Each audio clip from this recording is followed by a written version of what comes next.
someone who was the band kid, the nerd, the orchestra kid.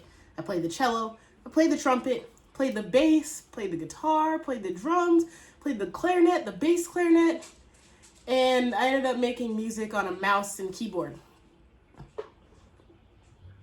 Let's figure out how that happened. I bet a lot of you have gone through that pipeline.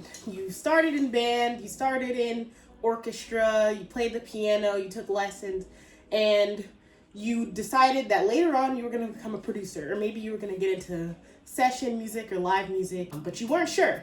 You just knew that you loved music. And when I started, production was something I didn't really understand. See, production wasn't as accessible as it is now when I was young. I'm 27, so 90s and 2000s, I didn't know anything about that. I didn't even have a computer to myself. We had a family computer. So it was something that I didn't know about. So I got the other way. I thought that you had to be a trumpet player, you know, in a band or in a pit orchestra or doing something like that. You'd have to play live to make anything and make money from it if you wanted that to be your passion. My grandfather's a music producer. He actually won a Grammy, which is really cool, and a music marketer. And he was making things analog on synths, on his tapes he was showing me, vinyls, which is a big part of why I have a cassette tattoo in the first place. He's a big part of my music life. And when I first got into music, I had really bad asthma and I was very sickly, to the point where I was in hospital like 5-6 months of the year, just in the children's ward trying to get better. They didn't understand why. It started when I was 3. And I kind of grew out of it when I hit like 16, 17, but I still have asthma issues now, but it's not as bad. It's working out for me a little bit better. But while I was young, I had family members who played the clarinet. I had my granddad was making music, and I was like, man, I really love music. I love the way that things sound. And so in 3rd grade, I grew up in New York, and in New York, school starts music in 3rd grade. So in 3rd grade, I picked up a clarinet, and my music teacher had me try it out, and I couldn't get any air out because I'm asthmatic and I was new.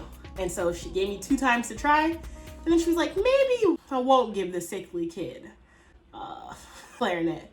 So instead, she told me to try the cello. And I tried the cello. It didn't require breathing. Editing Mac here, and I'll say that everything requires breathing. I meant it didn't require blowing out air, like in an instrument. I played it. She was like, yeah, the cello is your instrument. So I played the cello. I played that all the way into high school. And when I moved in high school, my new school didn't have orchestra. They only had band. So I was like, oh, well, I've learned the cello forever. I guess I'll learn the clarinet, because my aunt plays the clarinet, I can play the clarinet. Played the clarinet, hated it. Did not like the clarinet. I played it for about 2 years, and I switched over to bass clarinet. If you haven't seen a bass clarinet, it's huge. You have to sit like this, and then you have the bass clarinet like this. That's how you play. So I played the bass clarinet. Now, I also played the trumpet, because the main reason why I didn't like clarinet was because of marching band, and it was just like so squeaky and weird. I was like, And then like my section had like section hoodies, and everybody got a slogan on the back of their section hoodie, and the clarinets decided to put like, the clarinets are like ninjas. You don't hear us, but they're there. I was like, dude, that is so, I'm not doing this. So I played the trumpet, and I've been playing the trumpet ever since. That's something that I really liked. I played it through college. We played it through high school. Played in marching band, and then I played bass clarinet in wind ensemble, and then I played drums in the jazz band, and I played guitar on my own. I was self-taught on guitar since I was about 10, and then I started to learn the piano as I learned music theory and chords and keys. I did a lot of music classes in high school, learned how to get through music class and learn music perspectives, music theory. I spent a lot of time on that. So when I got to college, I got in on a music scholarship, and I was like, okay, I'm gonna play the trumpet in jazz band, or the drums. Really wanted to play the drums in jazz band, but we had too many drummers, so I ended up playing the trumpet because there was like no brass at my school. Everybody was guitarists or drummers. Editing Michaela is back to say that I didn't actually become a music major. I was a philosophy and tech major, but that's a story for another day. And when I got there, I started playing the trumpet in jazz band, and I started drumming for fun on the side when I could. Hi, I see you, yes. Yes. So once I got to that point, I realized that I wanted to make music. And I don't know what kind of caught my ear to that. It might have been like my uncle, who passed away when I was about 16, who was really into music. He was a rapper, he was good at it, he was an artist, and he got me to be creative. So I was like, okay, I really like art, really like music. And my granddad, who just recently passed away, he also really liked music and taught me about all that stuff. He came to all my recitals, came to all my concerts. And I was like, man, what if I made music on the computer? I started watching videos. I think a part of it was also making them proud. Sorry, I think this is the last time I'll jump in there. But I wanted to make them proud. And I wanted to have them hear my music and think that it was cool. And I wanted to do more than classical. So I guess that's probably why. And I really loved electronic music since I was young. And almost to the point where people thought it was weird because they saw like a black kid who liked Skrillex or something.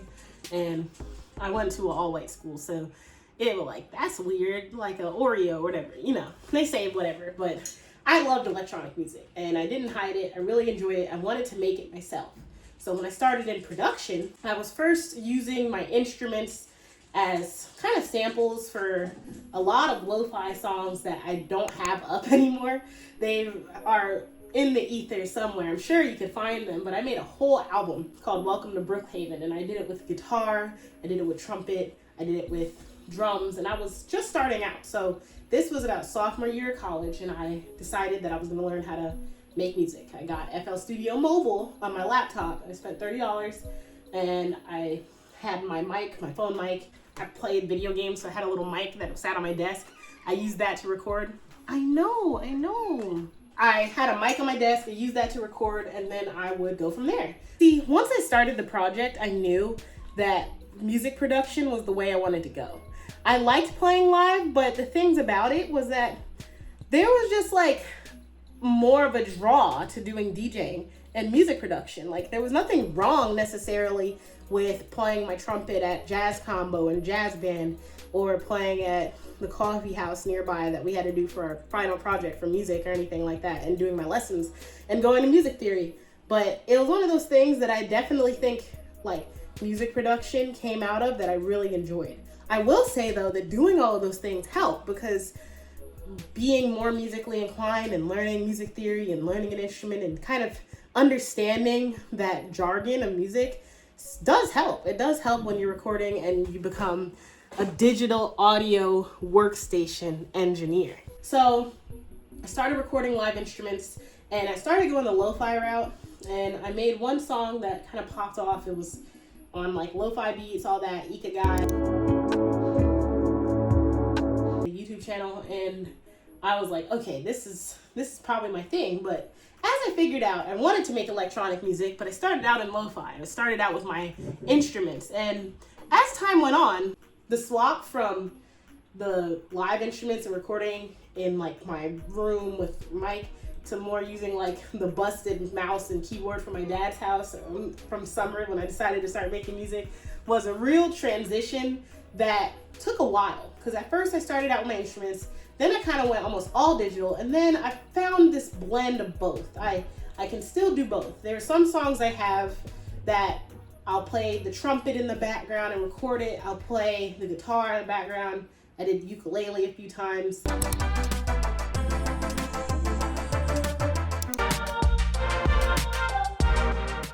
So I kind of use those instruments to do music production. All to say that you can do it however you want to. I experimented with everything. I was trying to see if lo-fi was it. I'm trying to see if electronic was it. And I kind of found my style that way. I went the lo-fi and electronic route. I still do like a lo-fi vibe, but I do electronic music and I try to make it uplifting, upbeat, but I meld those live instruments with it. But I think there's something to say about who a real musician is and what a real artist is and all those things, because digital art is just as important and cool as, you know, analog art. So I think there's an interest in music that sits with you your life, and really production wasn't as accessible now or then as it is now, because now production is a lot more accessible. It's easier to download a program. There's more programs. There's Ableton, there's Logic, there's Pro Tools, there's FL Studio, there's many. There's Bitwig, a couple that you may not even heard of. I appreciate you listening. If you enjoyed listening to my music journey, I would appreciate you subscribing, because I'm thinking about starting a series on helping musicians and artists find revenue streams, and I'm really interested in doing that. And if I get some support for that, then I'll definitely do it. And I want to help the indie artists get more bang for their buck, because although I may not be a huge name, I've made some money from music, and I've found ways to do it that I wish that was more easily accessible, but I had to do a lot of digging and a lot of research. But I really want to help indie artists. So if you like these videos, you can support me, and I'll know that that's something that you all want. But until then, I'll see you tomorrow.